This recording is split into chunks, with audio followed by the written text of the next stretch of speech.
que contribuem para a redução das florestas, né? Fora isso, as queimadas aumentam a concentração de gás carbônico na atmosfera, elas provocam uma perda significativa do solo, da fertilidade do solo, gente. Destrói mesmo com os nutrientes do solo. Elas provocam um aumento de pragas, aumento de erosão, ressecamento do solo. Nós também, nesse condomínio onde eu morava, pudemos ter a experiência aterrorizante de ver uma queimada. Então a gente morava no alto da Churupita e na parte baixa, lá na rua do Telégrafo, o que aconteceu? Teve um incêndio criminoso, botaram fogo num remanescente de Mata Atlântica lá. O fogo subiu, veio até a parte de cima, assim, no nosso condomínio. A gente via da varanda da minha casa as labaredas imensas, imensas, e um monte de cobra vindo para cima das casas, para fugir do incêndio. Então, Porto Seguro tem muitos problemas ambientais, né, gente? Essa questão de derrubada das florestas é muito grave isso. Outros problemas, como a construção de barracas na orla, muitas barracas grandes. Agora teve aí uma adequação, né? Foi feito um termo de ajustamento de conduta. Algumas barracas elas foram reformadas, mas nós temos ainda problemas. Eu vi esses dias uma denúncia no radar de barracas sendo construídas na orla de Porto Seguro sem alvará para isso. Então, nós temos inúmeros problemas ambientais em Porto Seguro. É um prato cheio para estudo. Bom, vamos ver o que mais. Recursos hídricos. Com relação aos recursos hídricos, nós temos um problema que é o seguinte: a utilização dos recursos hídricos acima da capacidade de suporte, acima da capacidade de regeneração pela natureza desses recursos. Eu botei aí um gráfico para vocês. Como vocês sabem, como eu falei para vocês no início, a minha tese de doutorado foi sobre recursos hídricos. Então, quando eu fiz a minha tese, eu fui estudar essa questão dos recursos hídricos, eu descobri dados assim que eu desconhecia, que eu fiquei impressionada, que eu vou passar alguns aqui para vocês. Então, nós vamos ter uma aula específica também sobre recursos hídricos, sobre a Política Nacional de Recursos Hídricos, que eu estudei no meu doutorado e que é uma lei importantíssima. O que acontece é o seguinte, gente. Os recursos hídricos, eles compõem 3/4 da superfície terrestre. Ou seja, a gente mora num planeta água. Tem até uma música bonita, né, que fala sobre isso. Acho que é do Guilherme Arantes. O que acontece? Só que 97,5% dessa água que compõe a superfície terrestre, 97,5% é água salgada, é água dos oceanos. Só 2,5% dessa água é água doce. E desses 2,5% de água doce, atenção, desses 2,5% de água doce, a maior parte está congelada nas calotas polares. 0,7% está no subsolo, né, com grande dificuldade de retirada. Somente 0,007% desses 2,5% de água doce está disponível em rios e lagos superficiais. Então, assim, a gente mora num planeta água, porém, uma pequena parcela dessa água, 0,007%, está acessível a nós. E existe uma utilização predatória dessa pequena porcentagem de água.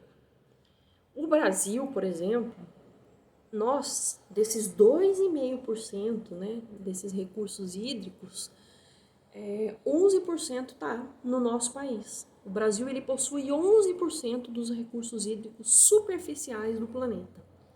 Só que 80% desses recursos está onde? Na bacia amazônica, onde só existe 5%, menos de 5% da população do nosso país. Então, o que acontece? 27% desses recursos hídricos está distribuído nos outros estados, onde habita 95% da população brasileira. Então, o que acontece? Onde tem muita água no Brasil, tem pouca gente para utilizar essa água. E onde tem muita gente, tem pouca água. Água disponível, água superficial. Então, o que acontece? O crescimento populacional, o desenvolvimento da agroindústria, aliado ao uso irracional da água, ao uso desordenado do solo, levou e leva ainda à contaminação dos recursos hídricos, né? Gerando a questão da escassez.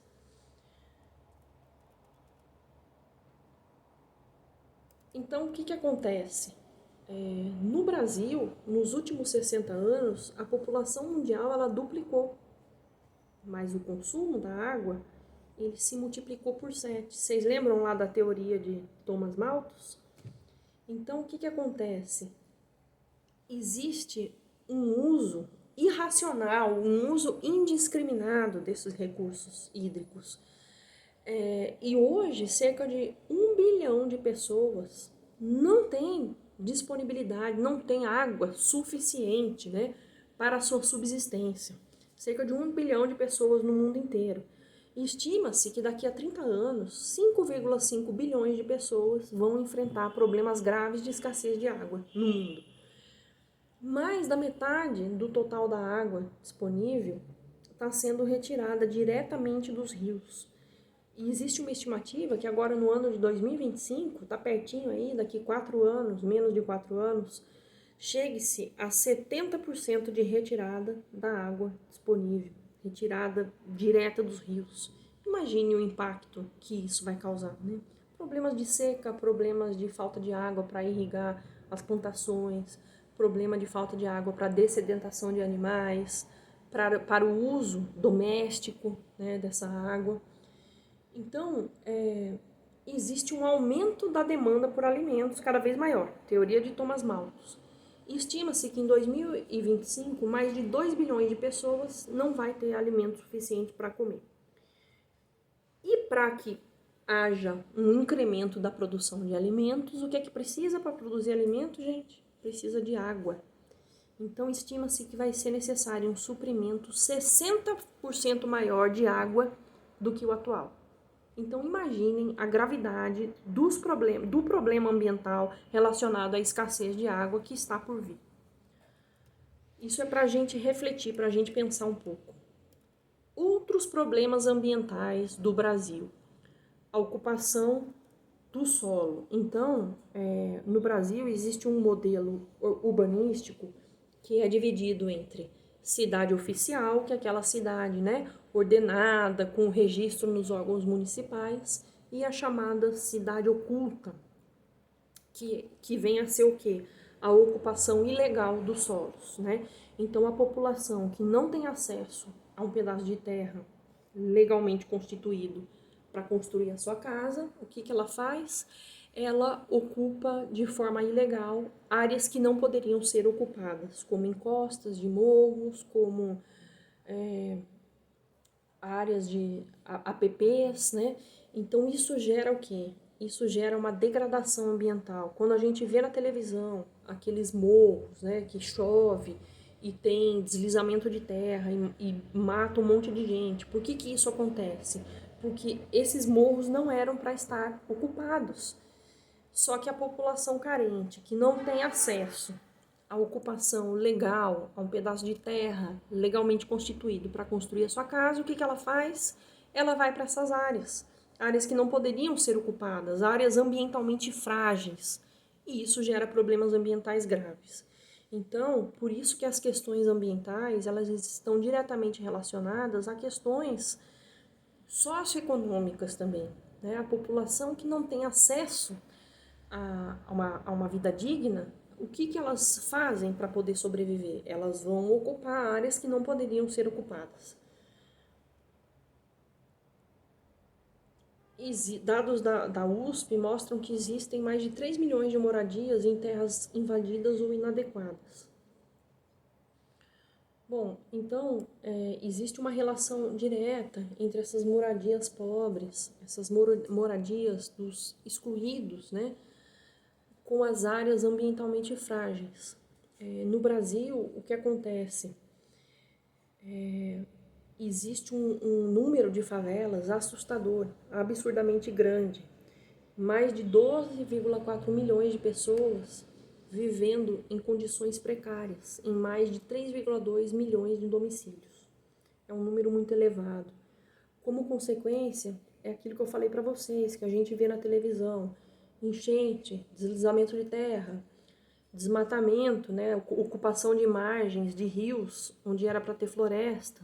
O que acontece? A população de baixa renda, por não ter onde morar, vai, desmata essa área para construir suas casas. Desaparecimento das áreas verdes, desmoronamento de encostas, comprometimento dos cursos d'água, que acabam virando depósito de lixo e esgoto, porque por serem moradias clandestinas, não existe coleta de esgoto, coleta de lixo, então tudo isso vai para os cursos d'água, é arrastado para os cursos d'água. Fora isso, a gente sabe que o Brasil ele possui um modelo de agricultura monocultor de alto impacto, né? Então esses agrossistemas mecanizados sem cuidado, né? Os agrossistemas que não possuem o devido cuidado com o solo, que não são feitos de forma sustentável, o que eles causam? Eles causam erosão do solo, eles causam salinização dos solos e uma sedimentação progressiva dos cursos d'água. Então, estima-se que o Brasil ele possui uma perda de terra fértil de cerca de 1 bilhão de toneladas lançadas nos cursos d'água. A fronteira oeste do Rio Grande do Sul ela é a mais atingida pela erosão.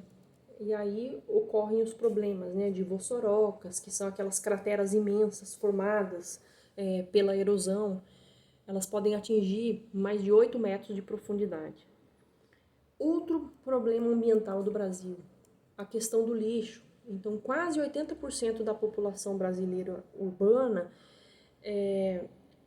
ela lança quase 75,5% da população brasileira é urbana. Então, o que acontece? Isso gera muito lixo, e esse lixo ele é um grande problema das metrópoles. Na sua maioria, ele é lançado a céu aberto. Não são aterros sanitários controlados, são os chamados lixões, né? O que acontece?